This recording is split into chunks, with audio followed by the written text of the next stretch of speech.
Salatu wassalamu ala rasulillah wa ala alihi wa sahbihi wa man wala.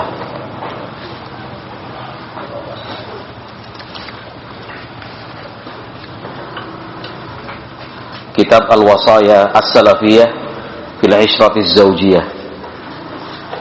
Beberapa wasiat salaf mengenai kehidupan berumah tangga, disusun dan ditulis oleh Abdurrahman bin Naif bin Matar Al-Aslami Asy-Syamari ghafarallahu lahu. Di dalam kitab ini beliau secara ringkas menyebutkan ayat dan hadis Rasulullah SAW serta nukilan dari ulama-ulama salaf mengenai hal-hal yang akan membantu terwujudnya keluarga yang sakinah, mawaddah, warahmah, rumah tangga yang harmonis. Beliau ingatkan kita bahwa yang terpenting dan paling pertama adalah meluruskan niat. Ketika akan menikah dan ingin berumah tangga, apa niatnya? Setelah memulainya pun niat harus tetap terus dijaga. Berlalu sekian waktu dan berjalan sekian lama juga masih sama, niat itu terus dikoreksi, sebab niat dapat berubah-ubah. Niat mudah sekali berganti. Belum tentu hari ini berniat A, besok masih tetap A. Bisa jadi kemarin B, hari ini sudah C. Karena niat tempatnya di hati, dan Allah Subhanahu wa ta'ala adalah zat yang maha membolak-balikkan hati. Awalnya cinta, kemudian berubah bisa menjadi benci dan seterusnya. Maka niat salihah, niat yang benar, tujuannya memang baik, itulah yang akan banyak membantu untuk mempertahankan keluarga tetap bahagia. Kemudian beliau menjelaskan poin yang kedua adalah al-ma'dinu thayyib. Ternyata niat yang baik saja masih belum cukup. Niat yang baik saja masih belum cukup. Harus pilih-pilih, mesti selektif untuk mencari pasangan hidup. Kalau niatnya baik tapi tidak selektif memilih, ya akan percuma. Karena manusia gampang sekali dipengaruhi oleh pasangan hidupnya. Seorang laki-laki baik, punya niatan yang baik, tapi dia tidak pilih dan tidak selektif memilih istri. Inginnya merubah dan mengkondisikan istri, malah sebaliknya justru terbawa. Ini aku biar dia yang awam bisa belajar agama, dia yang terpuruk seperti itu akhirnya akan kembali. Dia yang sedang susah bisa saya bantu. Dia yang janda gitu nggih, nyun sewu niki. Dia yang janda, punya anak 3, punya anak 4, mesake, tak tulungi. Tapi ternyata kan tidak semudah yang dibayangkan. Akhirnya karena tanpa pertimbangan yang matang, yang semula ingin membantu malah sebaliknya, malah jadi musuh. Malah akhirnya ngerusulo, sambat. Tidak sedikit pertanyaan seperti itu diajukan. Ada yang bertanya, Ustadz, saya menikahi seorang janda, punya anak. Kebetulan yang ditanyakan waktu itu anaknya 5. Apakah termasuk kewajiban saya menafkahi anak-anaknya? Lah ini kan termasuk kurang pertimbangan ini. Ini WA-nya masih ada ini. Lah itu resiko. Itu sebuah konsekuensi ketika memilih. Ya tadi niatnya ingin membantu, katanya mau menolong. Ya, kemarin maunya dapat janji yang disebutkan Nabi Muhammad alaihi salatu wassalam, ya, yang merawat janda dan anak yatim itu seperti pejuang fisabilillah. Ini baru berjalan berapa bulan sudah Rasulullah. Ya, coba anaknya 5, ya, anaknya 5 baru terasa. Ternyata ya abot juga. Apalagi nyuwun sewu yang bersangkutan masih bujang. Ya.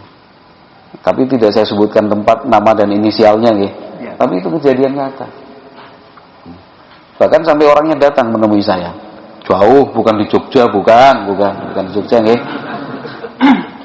Bukan di Jogja. Terus terang aja bukan di Jogja. Ya itu konsekuensi. Nah, sebaliknya pun sama, seorang gadis menikah dengan duda. Dan itu. Dan seterusnya. Yang penting niat itu masih belum cukup. Harus pilih-pilih dan selektif. Ya. Nah, kenapa itu tadi? Karena gampang sekali kita berubah-ubah itu. Mudah. Sebelum menikah pokoknya begini. Tapi setelah mulai berumah tangga praktek, ternyata nggak seindah novel. Ya. Tidak seperti drama Korea. Ya. Nggak seperti cerita-cerita fiksi yang sering dibaca ketika remaja. Nggak bisa seperti itu. Maka satu, niatnya harus dijaga. Yang kedua, harus pilih ini selektif lah. Dengan semua alasan pertimbangannya yang syar'i, ya. Kalau sudah betul seperti itu, jalani. Bismillah. Ya. Yang beliau istilahkan dengan al-ma'dinut thayyib, tambang yang baik. Milikilah tambang yang baik, tambang yang produktif, tambang yang akan memberikan keuntungan. Kemarin sempat kita singgung bagaimana dengan rata-rata dan kebanyakan kita yang sudah terlanjur menambang ini, ya kan? Bukan cuma sekedar sedang mencari tambang, tapi sudah menambang. Yang bisa kita lakukan adalah memperbaiki dan juga menjaga agar tambang itu tetap baik. Caranya ya kita menjaga komitmen untuk sama-sama menjalankan agama Allah Subhanahu wa taala, sepakat untuk mengamalkan dan melaksanakan sunnah-sunnah Rasulullah sallallahu alaihi wasallam, kemudian sepakat untuk mendidik dan mengarahkan perkembangan anak-anaknya ke arah agama, itu yang harus dilakukan. Taib. Di satu sisi kita juga harus banyak-banyak bersyukur. Alhamdulillah sampai hari ini hingga sejauh ini rumah tangga masih bertahan. Ya. Kehidupan keluarga terus dijalani. Tidak putus di tengah jalan. Ya memang cekcok ada, konflik pasti, pertentangan jelas, diem-dieman sering, ya kan? Salah paham, salah kata, salah dengar itu selalu. Tapi itulah bunga-bunga dan bumbu kehidupan. Nah, sampai bertahan hingga hari ini kita bersyukur alhamdulillah. Itu tidak lain dan tidak bukan adalah kuasa dan sayang Allah Subhanahu wa taala kepada kita. Karena tanpa bantuan, tanpa kasih sayang dari Allah Subhanahu wa taala, rumah tangga itu mudah sekali retak dan pecah. Yang namanya kehidupan keluarga itu gampang sekali goyah. Ya, urusan kecil, urusan sedikit aja sudah tingkat sensitivitasnya tinggi. Ya, gampang tersinggung, terbawa perasaan, sakit hati, susah melupakan hal-hal yang buruk. Ya, tapi alhamdulillah Allah Subhanahu wa taala dialah satu-satunya yang membantu dan menolong kita menjalani kehidupan rumah tangga. Baik. Kemarin kita sudah membaca keterangan yang disebutkan tentang istri sebagai tambang yang harus betul-betul dicari dan mesti dijaga. Baik, kita lanjutkan. Halaman 12. Wa qala al-Imam Tawus bin Kaisan al-Yamani at-Tabi'i rahimahullah. Itu sampai situ. Ya, ya. Baik. Al-Imam Tawus Taib. Al-Imam Tawus bin Kaisan Al-Yamani. Ini nama seorang ulama dari kalangan tabi'in, orang Yaman, terkenal. Kalau orang Yaman mereka membangga-banggakan Al-Imam Tawus bin Kaisan. Sejumlah ulama dari negeri Yaman bahkan banyak ya. Rahimahullah. Kana rajulun fima khala minaz zaman. Dulu ada seseorang di masa yang lalu, wa kana rajulan aqilan layyinan. Orang tersebut adalah orang yang akil. Akil itu pintar, bijak, cerdas. Layyinan, orangnya juga lemah lembut. Fakabira, faqa'ada fil bait. Orang itu kemudian menua, dan setelah lanjut usia, beliau tidak kemana-mana. Qa'ada fil bait, duduk di rumah aja, nggak kemana-mana. Faqala libnihi yauman, orang itu kemudian menyampaikan kepada anak laki-lakinya, yauman, suatu hari, inni qad ihtamamtu. Kata sang ayah, orang tadi, sungguh saya sedang banyak pikiran. Falau adkhalta alayya rijalan yukallimunani. Kalau misalkan bisa, tolong temukan saya dengan beberapa orang, mereka yang mau menjadi teman saya bicara. Ini permintaan siapa? Sang ayah. Karena sebenarnya bentuk berbakti seorang anak kepada orang tua itu yang terbaik adalah dengan menjadi teman bicara. Itu bentuk bakti yang terbaik. Bukan uang, bukan harta, bukan benda, bukan barang. Tapi teman bicara. Maka itu kenyataan dan fakta ketika orang sudah tua, sudah jadi kakek-kakek, nenek-nenek, kemudian pasangannya meninggal dunia, itu akhirnya mengalami goncangan yang hebat. Ya, seorang kakek, istrinya meninggal sendiri, udah goncangan hebat. Sama halnya juga seorang nenek, suaminya meninggal dunia, mbah-mbah putri, itu juga mengalami goncangan yang hebat. Nah, maka kalau bukan ingin nikah lagi biasanya, ya, sedih. Itu sudah berubah sekali psikis mentalnya. Anak-anaknya nggak paham juga. Yang diperlukan orang tua yang sudah lanjut usia itu teman bicara. Teman bicara. Kenapa orang tua susah tidur? Sekali bisa tidur, kemudian bangun nggak bisa tidur lagi, ngelangut akhirnya malam hari mau ngapain. Kalau orang umum ya akhirnya nyetel toprak gitu aja kan. Ya Mas Danu ya. Tok sambil ngutut gitu. Tapi dia lewati malam itu dengan ngelangut, dia enggak bingung dia mau ngapa-ngapain. Makanya banyak sekali orang itu akhirnya walaupun sudah tua pengen nikah. Yang mau nikah sama dia dikasih fasilitas, nanti saya kasih ini, saya kasih ini. Orang berpikirnya orang sudah tua kok yuk nafsunya itu masih bukan. Ini ya?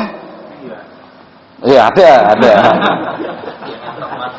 Iya kata masih seneng ya ada. Ya benar memang ada. Ya. Tapi lebih dari itu yang dia butuhkan adalah teman bicara, teman hidup, siapa yang melayani dan seterusnya. Baik yang laki-laki maupun yang perempuan. Jadi kalau misalkan kita baca berita viral itu ya, seorang pemuda menikah dengan seorang nenek-nenek atau seorang gadis menikah dengan seorang kakek-kakek, itu sebenarnya tendensinya juga tidak sebatas seksual. Ada hal-hal yang lain. Yang paling penting adalah teman bicara. Coba kalau orang tua kita sedang bicara, kita cuma mendengar, oh nggih Bu, nggih. Enggak usah dibantah aja, cuma jadi teman bicara, pendengar setia. Itu sudah luar biasa senang orang tua. Ya.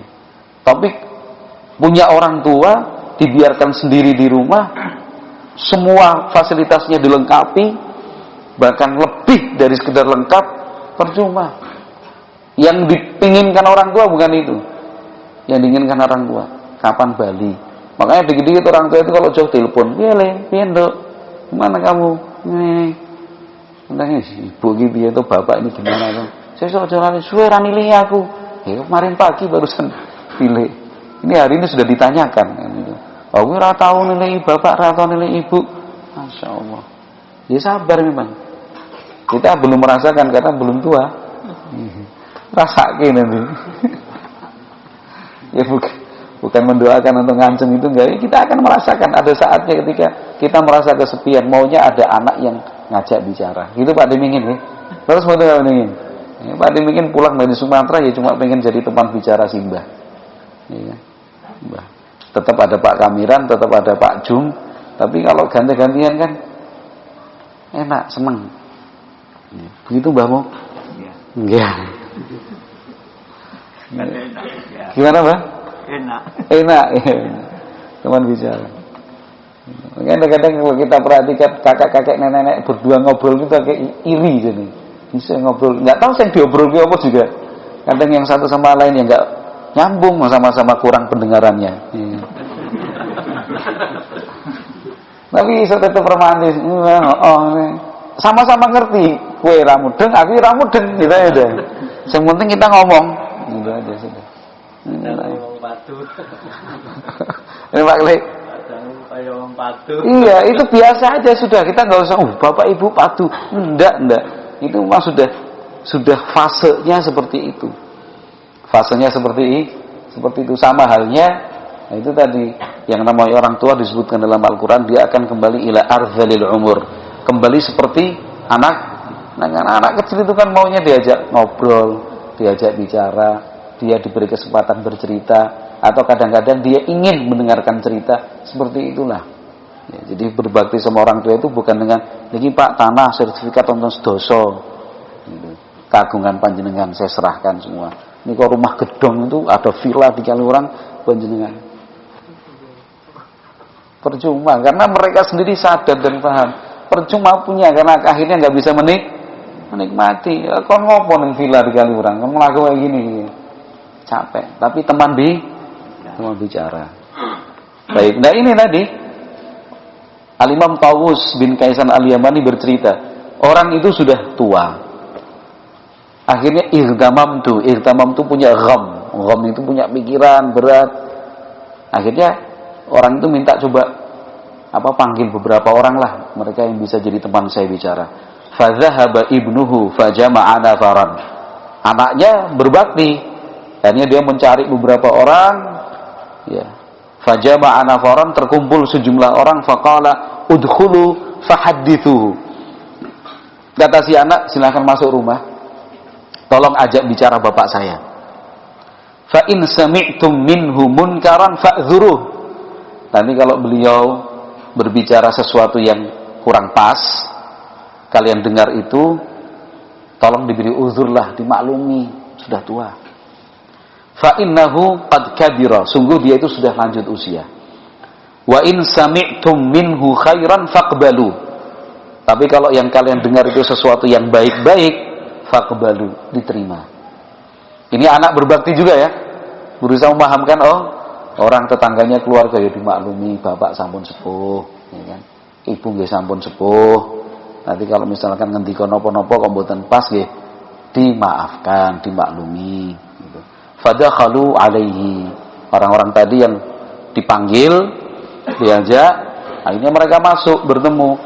Fakana awwala ma takallama bihi. Ternyata walaupun sudah lanjut usia, sifatnya yang bijak, kecerdasan dan kepintarannya masih terjaga. Ternyata orang tadi meskipun sudah lanjut usia masih bisa berpikir. Fakana awwala ma takallama bihi, yang pertama kali disampaikan oleh orang tua itu anqala, beliau mengatakan ala aqyasul kaisi at-tuqa. Beliau bilang, ingatlah, sadarlah bahwa kecerdasan tertinggi itu dengan bertakwa. Wa inna a'jazal ajazi al-fujur. Sementara orang yang paling lemah itu adalah orang yang melakukan kejahatan. Ini masih kalimat-kalimat bijak. Wa idza tazawwaja ahadukum falyatazawwaj fi ma'dinin salihin. Kalau kalian menikah, menikahlah di tambang yang baik. Wa idza tala'tum min rajulin ala fajaratin fahdharuh fa innalaha akhwatin. Kalau kalian tahu seseorang itu melakukan perbuatan jahat, hati-hati, karena perbuatan jahat itu laha akhwat. Akhwat itu apa? Akhwat itu apa? Saudari. Orang kalau berbuat jahat, satu kejahatan, itu bisa dipastikan ada kejahatan-kejahatan lain yang juga dia lakukan.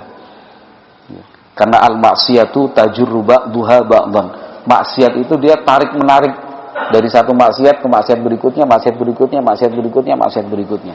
Sebagaimana perbuatan baik pun demikian. Orang kalau sudah melakukan perbuatan baik, ada perbuatan-perbuatan baik lainnya yang mungkin kita tidak tahu. Ini pesan. Ternyata walaupun sudah lanjut usia, sudah tua, masih bisa memberikan pesan dan wasiat untuk yang muda-muda. Baik. Karena jelas yang dipanggil itu adalah yang masih muda oleh anaknya. Qultu, kata al-muallif hafizahullah, kana min jumlati sifati ibadir rahman. Termasuk sifat hamba-hamba Allah, hamba-hamba ar-Rahman adalah mereka yang walladzina yaqulun. Mereka adalah orang-orang yang terus berdoa. Rabbana hab lana min azwajina wa dzurriyyatina qurrata a'yun waj'alna lil muttaqina imama. Ini doanya mereka, ibadur rahman. Apa Rabbana? Apa artinya Rabbana? Wahai Rabb kami, hab lana. Hab itu apa artinya? Berikan. Wahaba yahabu hibatan. Bahasa Indonesia jadi hibah. Hab, apa artinya hab? Berikanlah. Lana, untuk kami. Min azwajina, dari istri-istri kami. Yang pertama kali disebut apa? Istri. Wa dzurriyyatina, dan anak-anak kami. Lebih dulu mana yang disebut, istri atau anak? Istri. Sebagai qurrata a'yunin, penyejuk mata. Karena mata itu adalah tanda hati. Suasana hati itu biasanya dipancarkan oleh mata. Kalau qurrata a'yun, matanya sudah sejuk, berarti otomatis hatinya pun sejuk. Maka disebutlah qurrata a'yun sebagai penyejuk mata. Waja'alna lil muttaqina imama, dan jadikanlah kami sebagai pemimpin untuk orang-orang yang bertakwa. Ya. Pemimpin di sini bukan kemudian terus pejabat ya, kemudian jadi anggota dewan terus dalilnya ini kita aja diperintahkan untuk bercita-cita jadi pemimpin, jadi penguasa, jadi pejabat, bukan. Ya. Imaman di sini adalah teladan. Imaman di sini artinya apa? Panutan, tidak mesti dengan jabatan. Itu pun lil muttaqina, untuk orang-orang yang bertakwa, menjadi pemimpin dan teladan dalam hal ketakwaan. Ini sering disalahgunakan ayat ini, terutama menjelang kampanye. Ya, kampanye bukan dalil pokoknya. Ya, waja'alna lil muttaqina imama, nyalon jadi anggota dewan, ya, DPR RI, kemudian berdalil, kamu gila jabatan gimana? Kita berdoa waj'alna lil muttaqina imama. Ya Allah, jadikanlah kami pemimpin untuk orang-orang yang bertakwa. Iya, salah tempat, Mas. Ya, tafsirnya enggak seperti itu. Pertama, imaman di sini tidak mesti pejabat. Ya, yang namanya imaman itu adalah teladan, panutan dalam kehidupan sehari-hari. Yang kedua, itu untuk orang-orang yang bertakwa, sehingga yang dimaksud dalam hal ketakwaan. Gitu. Kemudian itu otomatis akan diraih dan didapatkan tanpa dicari-cari, tanpa diiklan-iklankan, tanpa promosi, tanpa kampanye kemana-mana, asalkan menjadi yang terbaik dalam hal takwa, otomatis jadi imam. Ya, otomatis jadi imam, otomatis menjadi pemimpin. Qala fabada bizaujati qabla dzurriyyati. Di dalam ayat ini Allah Subhanahu wa taala menyebutkan doa orang-orang yang beriman itu dengan menyebutkan zaujah qabla dzurriyyah. Dimulai dengan apa? Istri sebelum anak-anak. Kenapa? Li'anna fi salahiha salahadz dzurriyyah. Karena istri yang baik adalah tanda kebaikan buat anak-anak. Istri yang salehah merupakan pintu memiliki anak-anak yang saleh dan salehah. Jadi kalau ingin punya anak yang saleh, ingin punya anak yang salehah, harus punya istri yang salehah. Juga sama, harus punya suami yang saleh juga. Cuma di sini konteksnya kan istri, tapi hukumnya sama. Wali anna faqidash syai'i la yu'tihi. Karena seseorang yang tidak memiliki sesuatu, bagaimana mungkin dia mendapatkannya. Ini fafham wala takun minal ghafilin. Tolong fahami, jangan sampai terlena. Wa tartibu dzikri fi nususil wahyaini lahu i'tibaruhu syar'iyyu wal hukmiyyu. At-tartib, urut-urutan az-zikri dalam penyebutan fi nususil wahyain, dalam nas dua wahyu Al-Quran dan Sunnah, lahu tibaruhu, itu ada pengaruhnya secara syar'i dan secara hukum. Jadi disebutkan secara berturut-turut. Kenapa didahulukan u'budullaha wa la tusyriku bihi syai'a, ya kan? Wa bil walidaini ihsanan. Kenapa kok disebutkan tauhid dulu baru hak orang tua?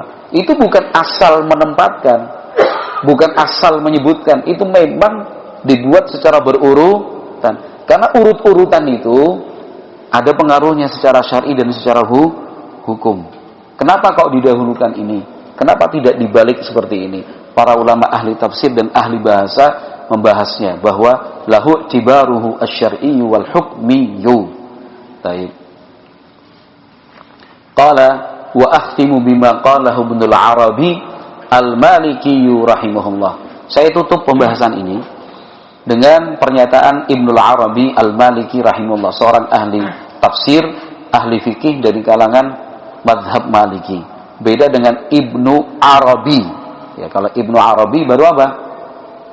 Tasawuf, ahli filsafat.